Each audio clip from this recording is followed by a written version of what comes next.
ఒక కథలో ఒక సాధువు ఒక కుక్కని, నీ దగ్గర 5 నచ్చని గుణాలు ఉన్నాయి. 1, నువ్వు ఎప్పుడు గోడపైనే ఉచ్చపోస్తావు. 2, భిక్షగాళ్లను చూసి అరుస్తావు. 3, వెళ్తున్న వాహనాల వెంట పరిగెడతావు. 4, రాత్రుళ్ళు నిద్రపోకుండా అరుస్తావు. 5, ఎవడు భోజనం పెట్టినా అది దొంగ వెదవైనా తోక ఊపుతావు. ఎందుకలాగా అని అడుగుతాడు.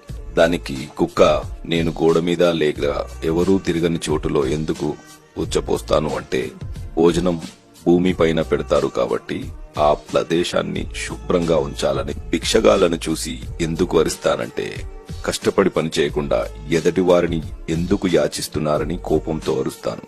వెళ్తున్న వాహనాల వెనకాల ఎందుకు పరిగెడతానంటే, అతి వేగంగా వెళ్లడం వల్ల ప్రమాదమే కాని ఎలాంటి ఉపయోగం ఉండదని చెప్పడానికి. రాత్రుళ్ళు ఎందుకు అరుస్తానంటే, నిశ్శబ్దంగా నిర్మానుషమైన ఈ చీకటిలో నేను మీకు తోడుగా ఉన్నాను, మీరు